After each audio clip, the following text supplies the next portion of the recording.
feel a little overwhelmed this morning. Teaching at the graduate level, I'm used to small seminar rooms with 12 or 15 students, and to look up at this arena, it sort of reminds me of being in the lion's pit. But I'll try to handle my anxieties without the use of drugs and see if we can get through the morning. I think I'd like to start by setting some limits on myself and perhaps therefore setting some limits on your perception of me. I'm certainly not an expert in drug abuse, nor am I skilled in the treatment of those abusing drugs. I can't claim any fame in terms of any research that I've done around drug abuse. I've had friends, very close friends, that are drug addicts. Those of you that were here the first morning probably heard a good friend of mine, Larry McCullough, tell you what it was like. In St. Louis, as I traveled the inner city with our youth, I became quite familiar with the kind of activity that was involved in the use of marijuana, narcotics in that area. Many of my students at Ohio State University smoke marijuana and talk about this with me. So I've had exposure, but I certainly don't feel that I'm an expert. I'm not going to get involved either in defining the differences and similarities in drugs, nor am I going to get involved in trying to define terms like abuse, addiction, and habituation. I'm no lawyer. I don't care to discuss the laws and regulations pertaining to the transportation, manufacturing, sale of drugs. Nor am I a physiologist or a doctor. Therefore, I don't feel competent in dealing with this conceptual area, dealing with drugs.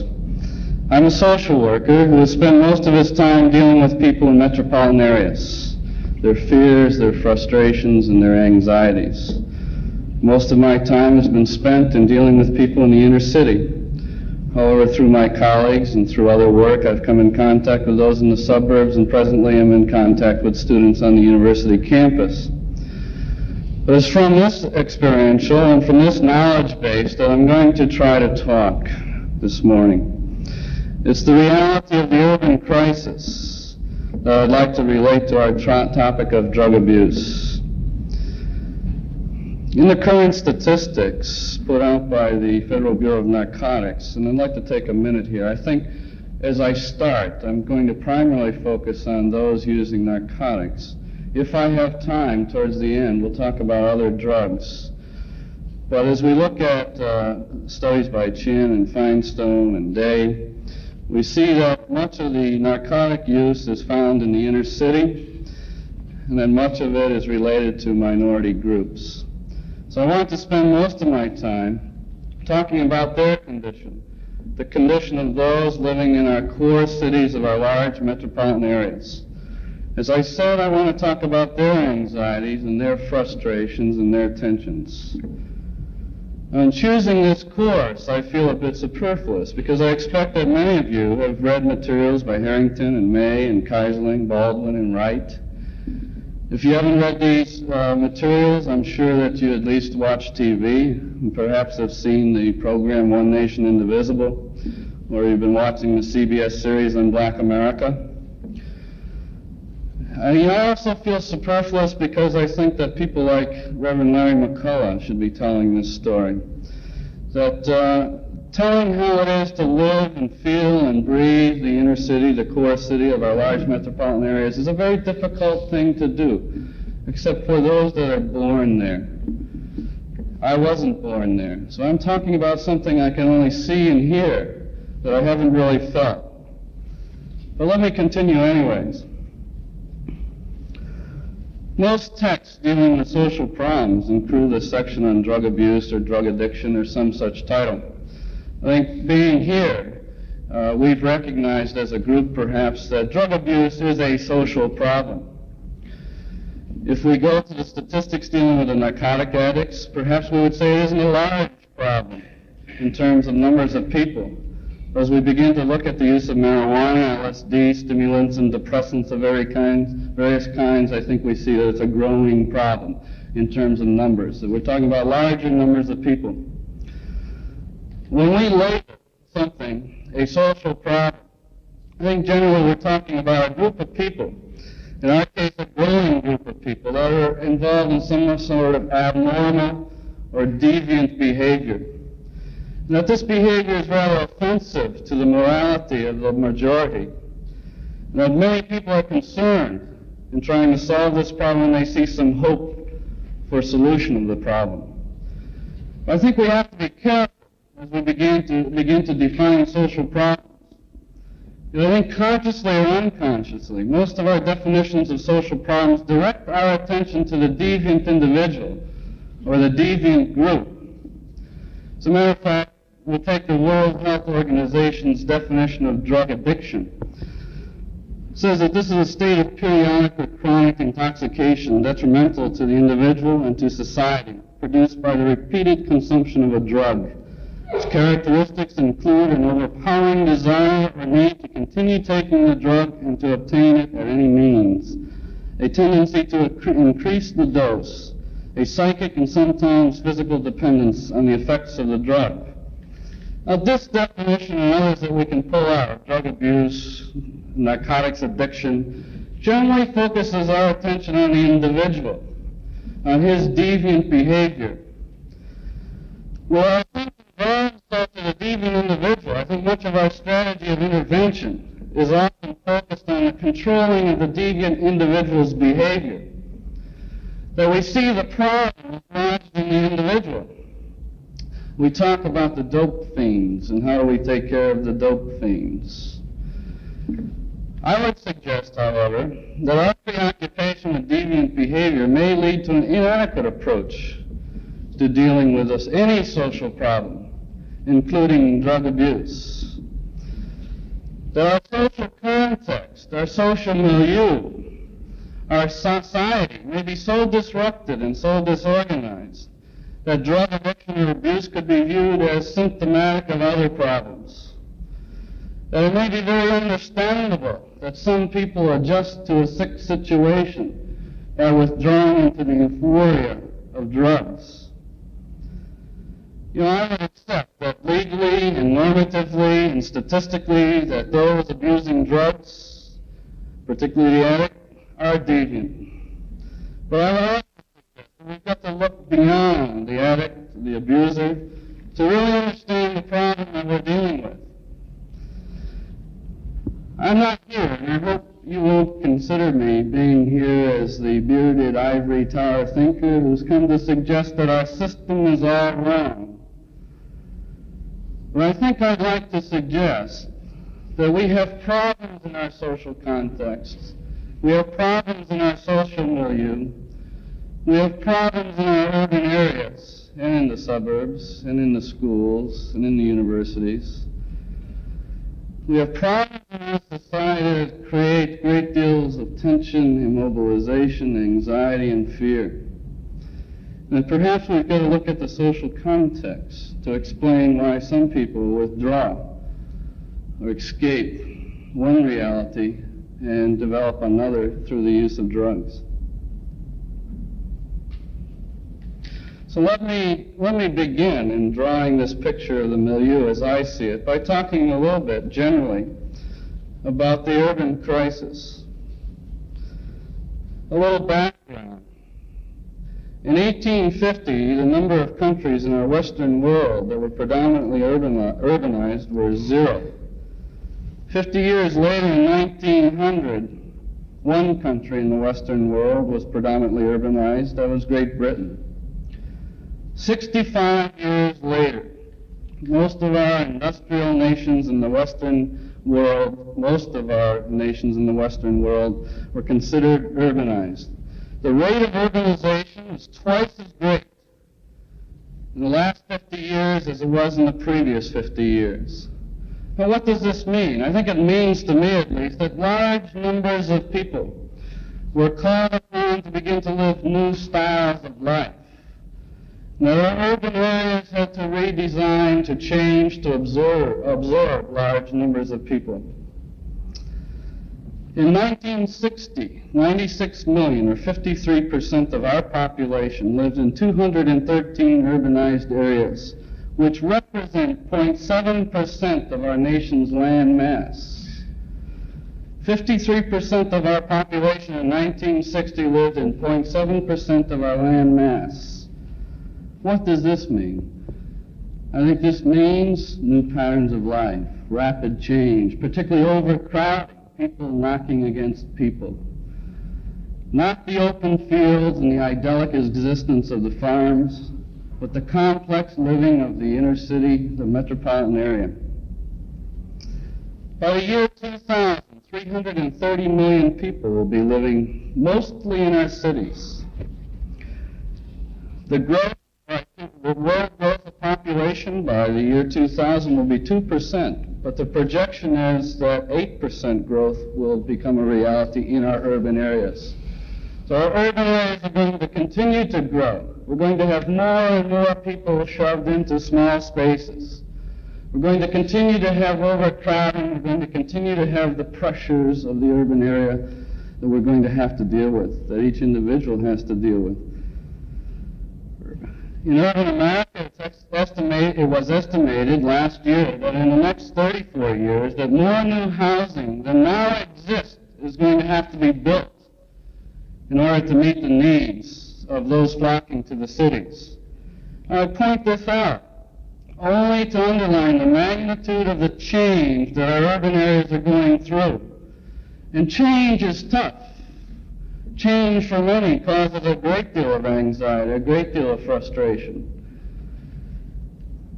It's estimated that the necessary building and rebuilding by the year 2000 to meet this change is going to cost us somewhere around $3.3 trillion. So our cities are a complex situation that takes on rapid change that can result in some people wondering, where are we going? Where do I belong? Where do I fit into all this? I'd like to review for you a few statistics from my own community, Columbus, Ohio. Now, I take the liberty of doing this in that Columbus is a market survey city.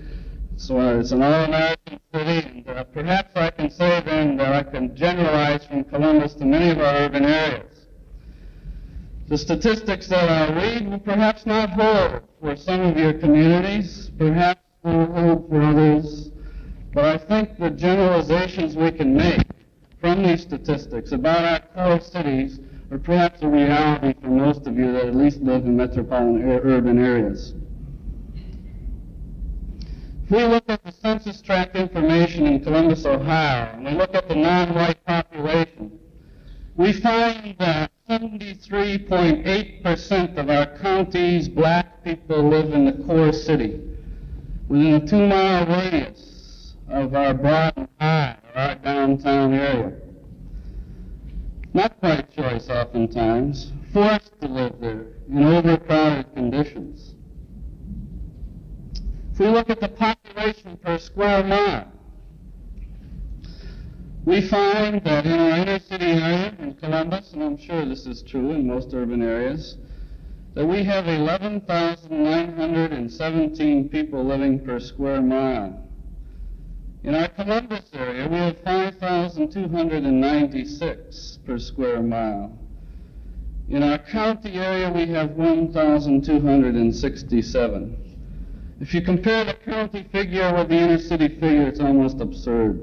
Just in comparing the city figure with the inner city figure, the crowding is twice as much in our core cities.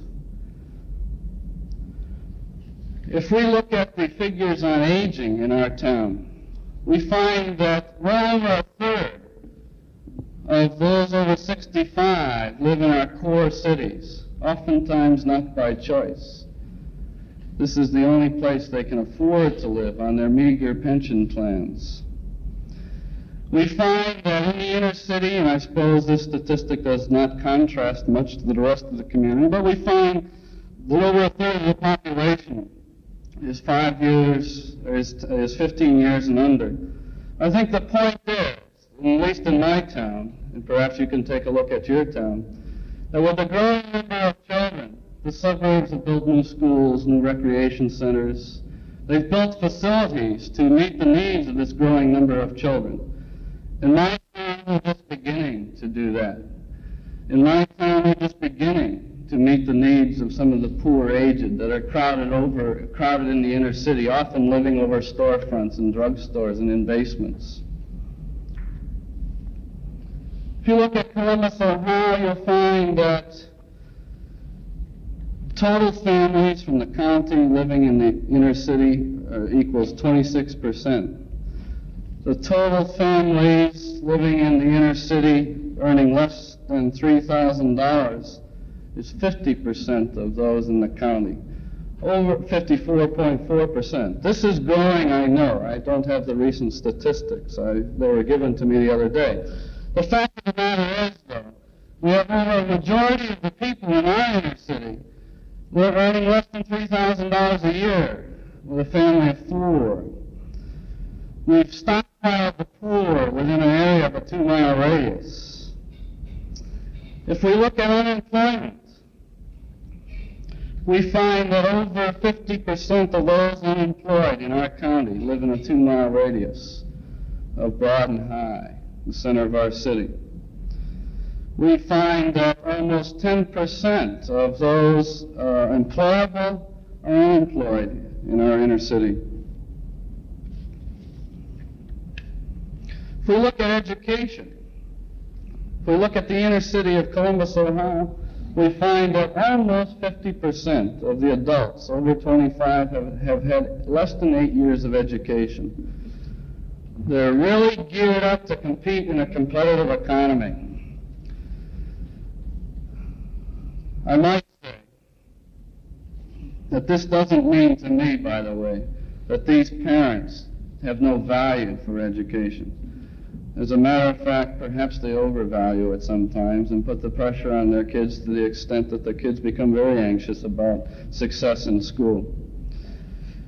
77.4% of our county's welfare clients live in this 2-mile radius.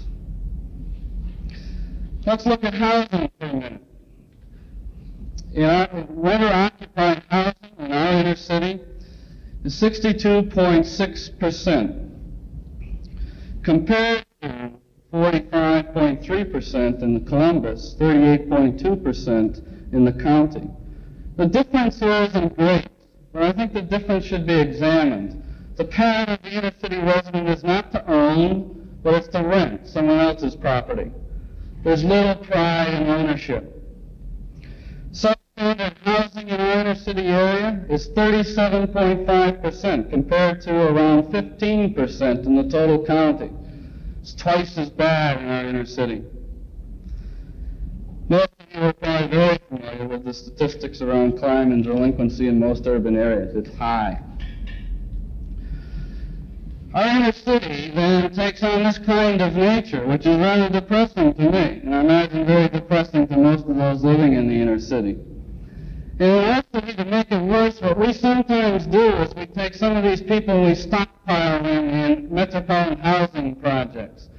For instance, we have a housing project in Columbus, Ohio called Boulevard Arms. We had one in St. Louis that I worked at called Pruitt-Igoe. In our housing project in Columbus, Ohio, I'm sure it was the same in St. Louis and probably over in most housing projects, 80% of the people were on welfare. 70% of the families had one parent. Most of the families had 5 children or more. We stockpiled these people in a few acres. We took those that were weak and put them all together. And then we surrounded them by business and industry. They don't have the kind of front yard that most of us have. On 3 sides of Boulevard, we either have railroad tracks, business, or industry. It's a rather depressing place to live. And then we put most of the families in high-rise buildings, 15 stories high. 5 kids on the 15th floor, they want to play. What do you do? What do you do? You say no, yes, yeah, go ahead, take the elevator, I hope you can get back up. No community facilities at this metropolitan housing project. They were planned 5 years ago, what probably will be a reality in 10 years. And what happens when these are built is very interesting too. Right now, Boulevard Arms has 350 families. We call Boulevard Arms that exists now in Columbus Phase 1. We're going to have a Phase 2 in Boulevard Arms. It'll have another 350 families. We'll have 800 families all within a few acres with these characteristics. Phase 2 is just beginning to get started. You know, the process is to purchase homes, tear them down, put in community facilities, put in the services, sewage, water, and build the high-rises. I remember one night going to a meeting about 3 years ago. Remember, I said they're just beginning to start. 3 years ago, they were saying they were going to start that fall. And I remember an old lady saying, Mr. Are you going to do it this fall? Are you going to take my house this fall? He said, I don't know. She said, but you know, I got to make a decision about whether I bring in coal or not. Now, I've only got so much money, and I'm going to bring in my coal for the year this fall. And if you're going to take my house, how am I going to move my coal? And I think this little story indicates a lot of the feeling that existed in that community for 5 years. When are they going to take our house? When are we going to move? Shall we bring in coal or shall we not bring in coal? This, I think, leads to a good deal of tension and anxiety, fear, immobilization. I've heard from these people that I've worked with in St. Louis and that I've worked with in Columbus a great deal of alienation, a great deal of a sense of powerlessness. Most of these people have few choices and little influence or control over their life. They live where they want to live. They live where they're told to live. We live where we want to live. Particularly certain minorities live where they're told to live. They shop where they can, oftentimes in less desirable places. In our community, many of the supermarkets have moved out of these areas. We have the small grocer who doesn't put the prices on the food. If you want credit, it's one price. If you don't want credit, it's another price. And who knows what you're being charged for credit. When Mother's Day comes around, when the welfare checks come out, the prices go up in many of these small grocery stores. They can't buy the clothes that they want. Generally, they'll go to the Salvation Army or Charity Newsies. Charity Newsies in our area is the newspaper's effort to uniform our poor kids, get a bunch of clothing together to make sure they at least have clothes, and I admire the effort, but I think there's other ways of solving the problem of lack of clothing. But anyway, I think the choice for many of these people is to take your seconds that maybe you've given to the Salvation Army. They have little to say about the schools and the social agencies and the recreation programs. Someone from the suburbs puts those in the neighborhood. And I've heard mothers say, you know, it's a choice today between buying a tablet for my child for school and buying a loaf of bread.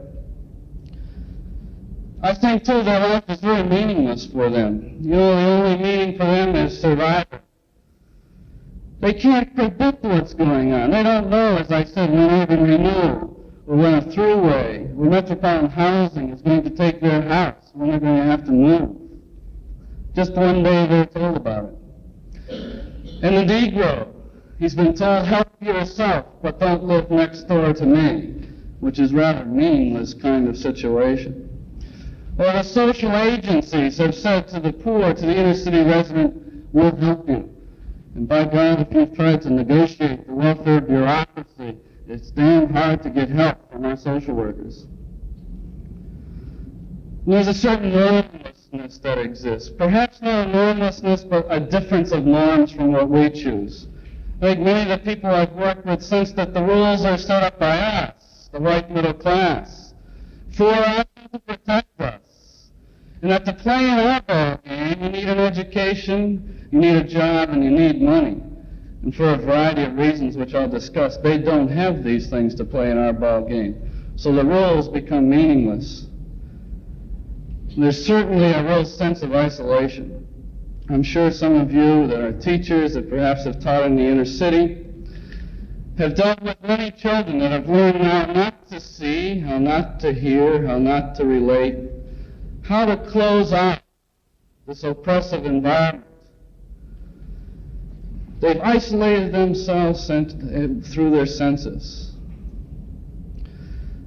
This is certainly a situation from which one might want to escape, by any means, deviant means or otherwise.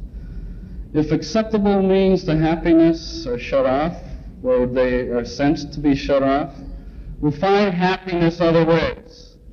And I'm suggesting for some the other way to happiness is sometimes a trip, a shot, a pill, some way to relieve the anxiety and the tension that exists. Let's look at the Negro, the black man in America for a minute. Let's look at his education. You know, we say there are high dropout rates and poor achievement among the black children. That doesn't bother me so much because I think we can correct that. I think we've got to look at the overcrowded older buildings of the inner city. I think we've got to look at the counseling that's going on for the black student. For so long, we've had white counselors saying, you take this kind of course because this will get you a job where you're accepted.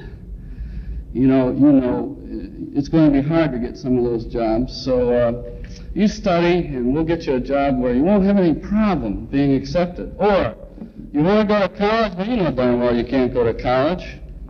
Now, perhaps that's not so blatant as I'm presenting it now, and I think it's changing. But this kind of situation has existed for a long time. Or we have teachers in many cases coming into the inner city and knowing nothing about the inner city, trying to teach children they don't understand.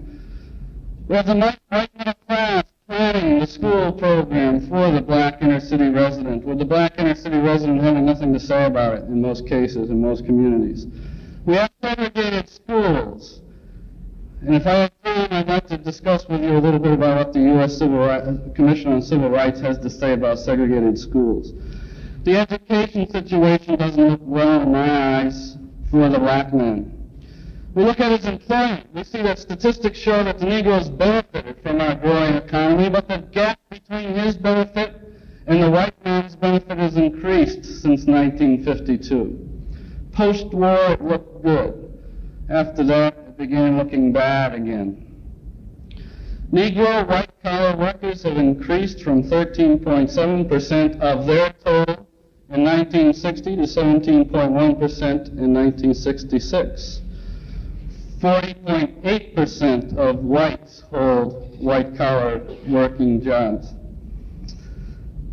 Craft, 9% of the black population were in the crafts in 1960, 10.8% now, 20.3% for the whites. There's certainly a disproportionate distribution of job opportunity. As a matter of fact, it's very depressing. I work with a church group in Upper Arlington, which is one of the wealthy suburbs of Columbus. We have about 50 businessmen that take Negro black kids out to business and industry. Well, a paternalistic program. We plan where they're going to go, and we get them there and get them back, and sort of tell them how they should react to what they see. But at any rate, the first time we took these kids out, we thought we ought to get to know them. So we took them out to Nationwide Insurance's retreat center. One of the first things we did, said, what do you want to be when you grow up? Well, janitor, do day work, what else? I don't know. Scientist, doctor, dentist? Never thought of that. And I'm not making this story up. This is what happened when we get out there. So rather than the situation to come from, let's look at housing. Now, people know that we don't have an open housing market. It's non-existent. If we look at the 1960 census figures, we'll find that 78% of the housing that whites lived in was sound, 42% of that black people lived in. 11.5% of the housing whites lived in was crowded, 28.3% of that which the black people lived in. 38.4% of the Negroes owned their homes, 62% of the total population owned theirs. The housing picture doesn't look good either. You know, I think that you probably get the point, the feeling that I'm trying to project, that at least for this minority group, there's quite understandable tension and anxiety and frustration And it's my understanding, but not my experience nor my confidence, that the Mexican American and the Puerto Rican are not doing much better, and certainly the Indian isn't. Let me take a few minutes to review a couple of case histories brought to my attention by one of my colleagues in the welfare department. I want to talk to you about a family of 7 with 2 parents, the rest children. This story starts back in the 30s, shortly after the Depression began. The family went on welfare, as many people went on welfare. During that time, welfare was much different, as you probably know. We had work programs of various sorts. It wasn't until 1935 that we had the kind of public welfare program that we know today. But this family, as with many, went on welfare. The father, but after the Depression was over, after work programs were discontinued, the father worked here and there. But with lack of skill, he found a very difficult time keeping a job that had any promise and hope for advancement and increases in salary.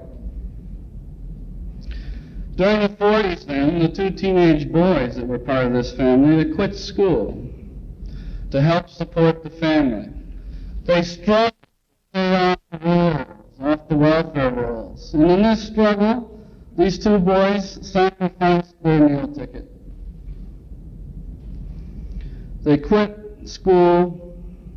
It was obvious that later on they were going to have trouble. But by God, they were going to help that family to eat and to be clothed. The older daughter, I think, seeking some love and attention, became pregnant and then married. She was really searching for affection and thought she would find some identity in marriage and as a mother. She's had 2 other marriages and 7 children. Both sons married during the 50s with no skills. They dropped out of school to help the family. With no skills, they were very marginally employed. One running another life, wanting the things that they see on TV, particularly after sacrificing so many years to help the family, took to stealing. He's been in and out of the penitentiary, and his family's been on and off welfare. The youngest daughter had a child out of wedlock, which she kept. The second youngest daughter was a very bright girl, finished high school, did well, married a man with very high ideals. He was going to work very hard in pursuing the American dream, to own the house, the car, and all those things that we should have. But he too had dropped out of high school.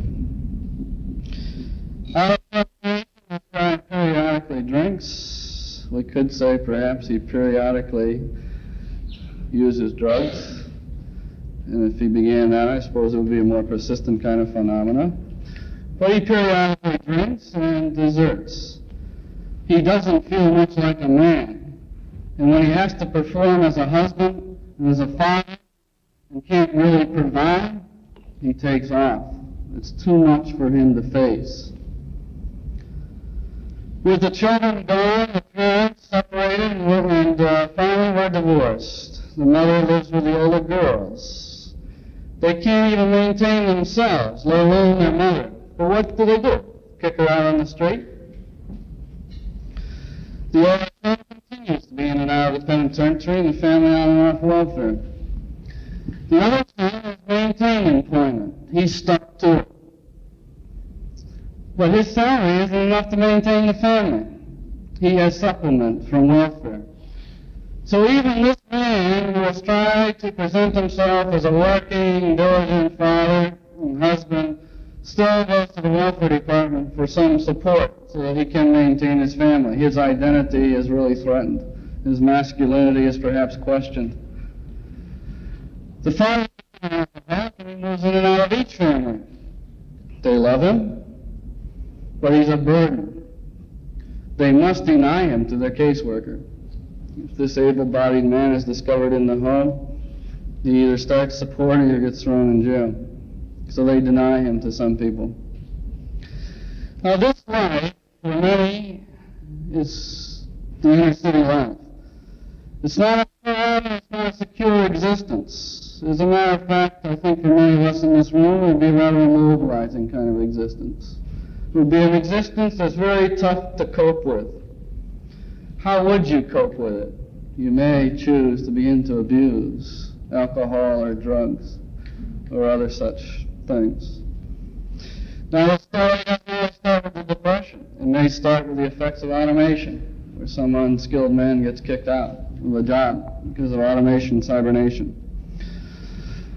There's another woman married at 15 in Southern Appalachia. It's not odd to be married at 15, where she comes from. Her and her husband moved to the big city, Columbus, Ohio, because there was a better job market. Farming isn't paying off too much. The American dream could better be pursued in the urban area. He didn't want a darn thing given to him. He wanted to earn it. He found jobs, but he couldn't keep them. They demanded certain skills that he didn't have. He was a farmer. He could do labor, but many of the machines are beginning to dig the ditches. She went to work. This certainly confused his image as he sat home. Later they argued, they separated from time to time, separated permanently, divorced. The one child became very confused through these periods of separation, struggle, and arguing. Didn't know how to cope with her environment. Oftentimes didn't go to school, sometimes because she just didn't feel like it, didn't want to see her friends. At other times because she didn't have the clothes or the bus money to get to school. She tried to commit suicide. She couldn't handle this kind of situation. Now she tried to escape the frustration through marriage. She could have chose other ways to escape this frustration. Mother can't read. It's obvious that she's not going to get a job that's going to ever pay her very much. How would you handle such frustration, such tension? Might you choose to withdraw through abusive drugs? You may. Some do. There's a marginal family of 4 that I knew quite well. The father evidently contracted VD early. He now has brain deterioration at 40, 45. His family had a home and had a car. He was not real skilled, but he worked. However, his pension plan and his insurance was practically zero. With the brain deterioration, he's in our state hospital and she's on welfare. Their hopes were high. Their hopes are shattered. She's another one of those people in the inner city. Sort of an immobilizing kind of social situation. What escapes exist? One of the escapes, I think, deals with your topic in this workshop. We're moving on, but I think you get the picture. At least I hope you get the picture that I'm trying to paint. There is narcotics where some is a release and an escape, presents some feelings of euphoria from time to time, then you can understand perhaps how some of those living in this kind of situation may choose that out. But you know, I think the theory holds true too for students and for suburbanites. And I just want to touch on students and the suburbanites real briefly. You know, I think there's no doubt for some students the marijuana party is sort of the symbol of emancipation, their chance to risk and have new experience. You know, I think for many of us, perhaps it was the beer hall or the beer parlor. When we got to college, the thing to do, the new experience was to go have a few beers. Well, I don't know, I know on our campus, beer is coming into the student union now. We're going to have liquor in the faculty club. There's no problem with getting beer anymore. I think for some, going to the park party substitutes for the beer parlor. It's a new experience. It's a way of indicating their emancipation. For others, those that are constantly using marijuana, and perhaps more importantly for those that are using many of the drugs that you've heard about, I wonder what their problem is. I would suggest that possibly some of their problem comes from the pressure of parents who say, you know, I'm sending you to school out of love, but by God, don't you fail, man, or I won't love you. Or are there teachers who say, we want you to achieve, and we know you can achieve, and some of these teachers don't even know the students. How do they know what they can achieve? Or I think part of this is explained by the implication for many that if you fail in college, you're a personal failure. It's all over with. I think part of it can be explained by the growing impersonality and stability of many of our universities. The kids are quite right in many cases when they say, all I am is a number. I think the authoritarianism and the paternalism of many of our college teachers and professors help to explain the tensions and anxieties and pressures of the student. So just as for you, when you've got a hard day at work, at least some of you in this audience, you may go out for a couple of cocktails. I think for some of the students it's starting with drugs, and sometimes it moves to abuse. The suburbanite is perhaps a similar story. The environment causes tension and frustration. The junkie knows when he's hooked. But the housewife on amphetamine and the businessman on the probate hardly ever realize what has gone wrong. We go to parties and we hear talk about barbiturates and tranquilizers, amphetamine, methadone, Nebutal. These are becoming popular topics at many of the cocktail parties. How do we explain it? Well, I suggest that there is perhaps things in the environment that causes great tension. I wish we had time to talk about the pressures that the nuclear family brings to bear on each family member. Or we could talk a long time about the keeping up with the Joneses phenomenon, to make sure that we have a house as big as theirs, or a car as big as theirs, or as many cars as theirs. Well, this rush for material possessions. We have the right TV set. We look at the commercials, which one's best so we can have it. When we look at some of the ticky-tacky suburbs we have, they're very boring and hard to live in. But we look at the businessman who goes to church and is told to love your brother and goes to work and says, get the money any way you can. We look at the depersonalization of the business and industrial bureaucracy, where man begins to be a cog in the wheel. He's more of a part than a person. For me, all this adds up to a good deal of tension and anxiety and conflict for the father, the mother, and eventually the kids. And for me, that's why at cocktail parties we talk about barbiturates and tranquilizers and amphetamine and many other such drugs.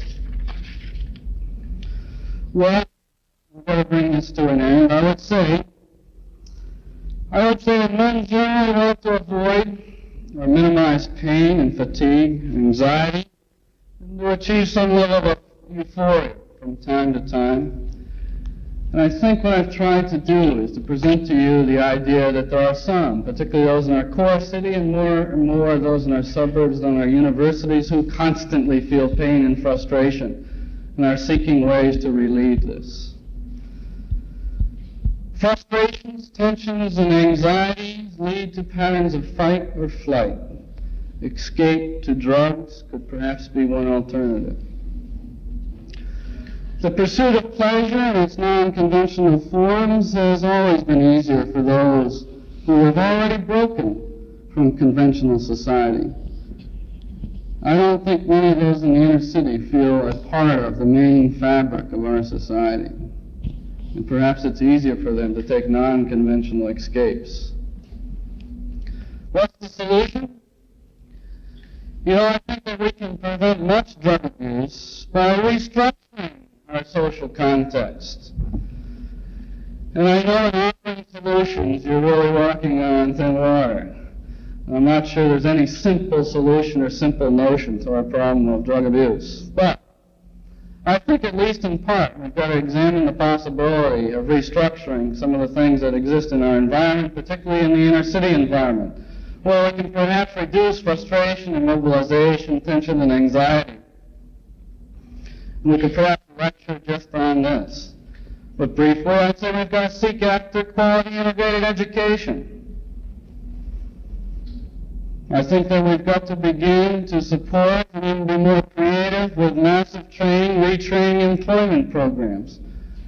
Programs that lead to meaningful advancement, meaningful work, and meaningful contribution to society. I think that we've got to assure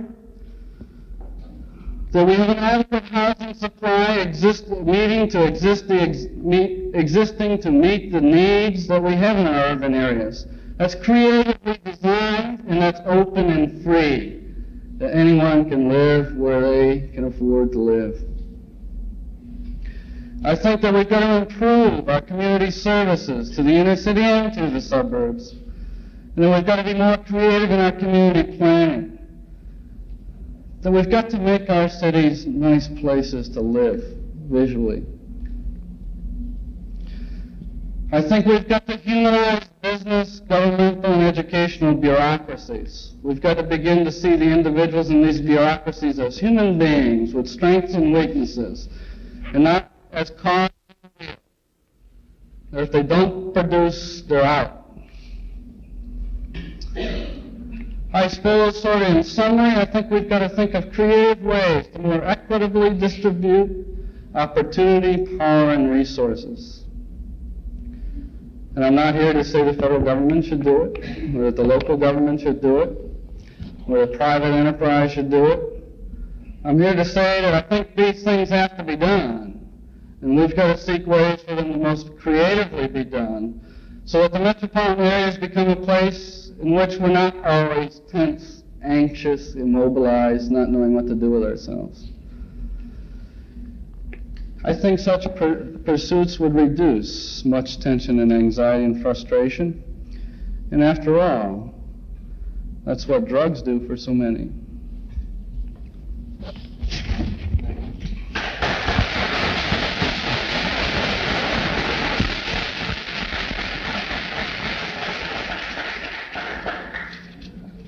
Mr. Schilling will answer any questions that you might like to raise at this time. Try. I'd like to answer a few kind of related questions. Does Columbus have a night high school? Yes, we have 13 high schools, and in 3 of the high schools we have a night program. Most of the kids that are in our neighborhood youth corps go to this night school. Most of those girls that become pregnant go to this night school. Most of those that have dropped out and later found out that education would help go, they all pay night school cost. Does Columbus have medical centers in which these women can find out about birth control procedures? We're beginning to. We have a very active Planned Parenthood. Planned Parenthood in Columbus has done a lot of the research for National Planned Parenthood. In the last 2 years, we have now developed about 8 clinics within the inner city. There's some problem around philosophy of how this service is delivered, whether you go out with a hypo and stick people, or whether you can really begin to relate to them around their problems, their needs, and how they see family planning. I think our Planned Parenthood clinics are just getting to the point where it's recognized by many of the inner city people that this is a place where you can find friends that will help you solve some problems. And it's not a place where people are going to come out and try to force you to do things you don't understand or don't want to do. So it's been a struggle, but I think Planned Parenthood is beginning to be more and more effective in our community. One other question. Is Columbus a city in which all jobs are taken at this time, or are there many jobs which these people could take when they don't? Our overall employment in Columbus unemployment is around 3%, which is the lowest it's been in a long time. Now, we have, and I imagine many of your communities have the NAB program, the National Alliance of Businessmen. This is a program that's been stimulated by Vice President Humphrey that's encouraged private enterprise to begin to be involved in absorbing the unemployed. Charles Lazarus, who is one of the more wealthy men in our community, is the local chairman of NAB. Their initial task was to find so many jobs for the youth for the summer and so many jobs for the hardcore unemployed permanently. They're having a difficult time, very difficult time. A lot of it's make work that's going to lead nowhere. I have one more question related to this. If education is the answer and these kids have seen their parents out of jobs because they are unemployed or uneducated, what does it take to get through to them that if they quit high school they're going to be in the same spot? You know, I think that one of the problems that I sense from my own experience, that one of the problems in keeping some of these children in school is that their parents, the principal, and the teacher has lectured them about staying in school and has never related to them as a human being. Now, most of these kids, I think, are afraid of authority. Most of them are suspicious of the schools. Most of the inner city kids, I'm sure, have a great deal of problem of relating to many adults. And I think one of the ways that we can solve the problem of the dropout, one of the ways is by stop lecturing about staying in school and beginning to relate to the kids, understand them, design our programs more effectively in meeting their needs, so that the school is no longer one of these impersonal bureaucracies for them, one of these awesome authority figures, but there are people there that they like, that are concerned about them, and want to do something. Now, I'm very realistic about this too, and I know some of you have perhaps worked in the inner city, and this is not always easy. I think it's easier for us to continue to struggle along these lines than it is for us to put down riots and this kind of thing. If these people have such difficulty in finding money to buy food and other necessities of life, how do they manage to get the money to buy narcotics or marijuana or things of this nature? Steal, prostitution, basically, gambling. Do they realize that they're throwing their money away on something that is not of vital importance? Well, I think for some they see no escape from the ghetto. This is where people have told us we're going to stay. So what else am I going to do with money? That's a pretty sound investment. If I can get some euphoria this way. It's like a good friend of mine in Columbus. That's probably one of the more wealthier people in Columbus who's black, and he can't live where he wants. What good is money doing him? And I think many of the ghetto people, understand this. And what am I saving my money for? Spend it this way. Our friend Reverend McCullough the other day had smoked marijuana since the age of 14, and I presume you knew this. Yeah. And he thought there was nothing particularly wrong with it, or at least very little. How do you feel about smoking of marijuana?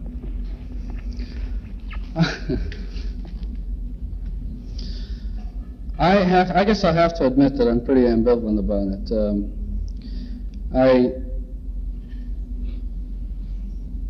I look at some of our students and their use of marijuana, and I see for so many this as substituting for them for real confrontation with life.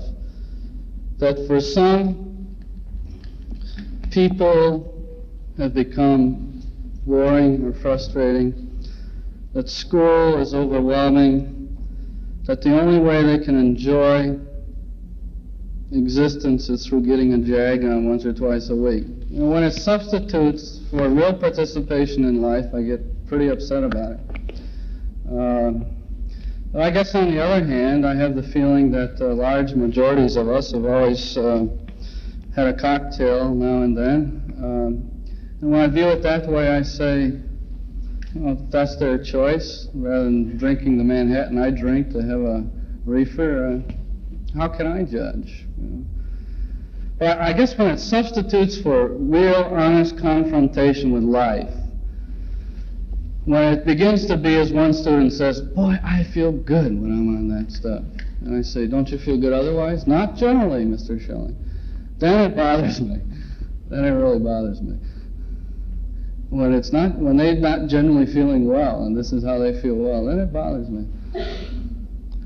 You gave some figures, which I don't have down here, but it gave the increase in the percentage of white-collar jobs for colored, and you did not give the increase in the white.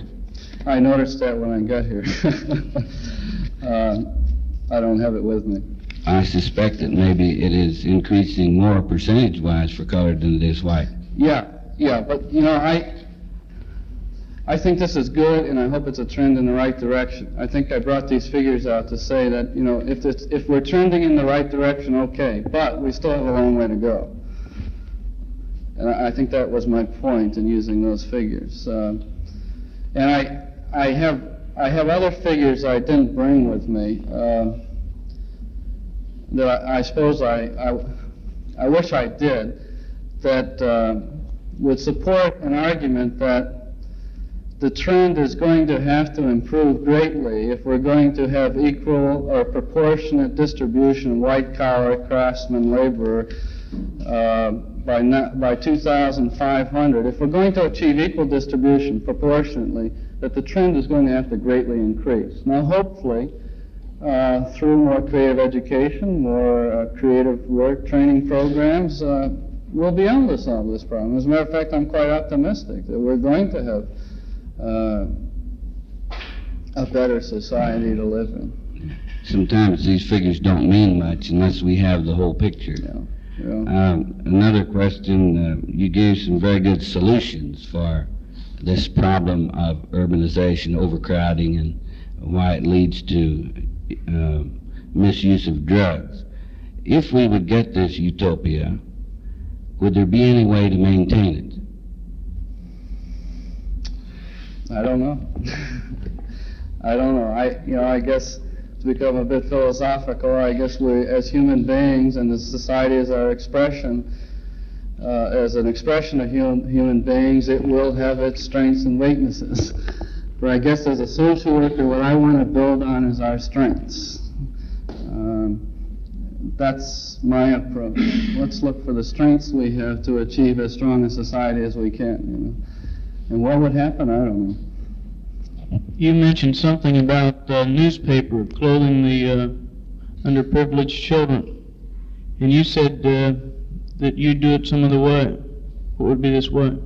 Through work programs, through training programs, through better education, through the kind of income maintenance programs that provide for needs that exist when they exist, but also don't cause a continual dependency. You see, if a person is without clothes, I think they got other problems. And I don't mind the clothes being provided, but in the case of this newspaper, that's all they do. They have a big paper that could point out some of the problems that exist in our community. But we get an awful lot of noise about how many suits of clothing they give out. I don't mind that in itself, but it's substituting, I think, in many cases for an honest confrontation with some of the problems that exist. Mr. Schilling, I wondered how you, as a social worker representing the white middle class, are received into the inner city home.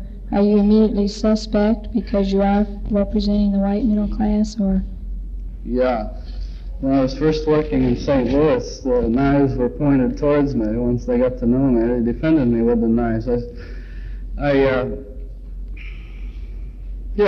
think that particularly currently, as I move around the black ghetto, I worked for a long period of time in what we called neighborhood council work, where we organized block clubs and neighborhood clubs around self-help and social action. Many of these were predominantly black. For 4 years, I had no problem in moving here, because one of the things they saw was I was a resource. I understood the governmental bureaucracy, I understood the welfare bureaucracy. I had some information that they needed. But in the last 2 or 3 years, I've been kicked out of a lot of meetings. These are These are for black people, not for you. And this doesn't bother me because I've also been invited to many other meetings on a new basis now, where I used to go in and say, I got some ideas. What's coming to me now is, say, we got some ideas that maybe you could help us on. And I like that. I feel much better about that. I suppose individuals like Larry McCullough would be more successful. Are there people, a lot of people like him who have overcome previous situational environment and come back to help? I really don't have the statistics on that. I think that I've sensed with a lot of guys like Larry a growing sense of hope, but also an agonizing frustration. That so long as you accepted the fact that perhaps hope was limited, it wasn't so frustrating. But I think there are many guys like Larry that have a real growing sense of hope, that they see some good things happening within the black community, and in some cases within the white community. But as the hope rises, and the distance from the reality of what is, and the hope continues to be perceived by them, I think their frustration is tremendous. So, I think guys like Larry are very hopeful and very frustrated, and there's an awful lot of guys like Larry. We have time for one more question. You've said that tension, anxiety, and conflict in these people is one of the major contributing factors to why they turn to drugs. So what do you attribute the fact that higher socioeconomic people also turn to drugs? Same thing. And I wish I had more time to develop what I was talking about in terms of the suburbanite and the student. I think that the causes for the tension and anxiety in the inner city are perhaps one set of factors, that the causes of tension and anxiety for the student is perhaps another set, and for the suburbanite a similar set. So I would say conceptually, I'd say it's the same, but the reasons for the tension and anxiety are perhaps different. Thank you very much. Mr. Schilling is going to stay and have lunch with us, so any of you would like to talk with him further, I'm sure I'd be glad to do that. We'll stand in recess now for 10 minutes.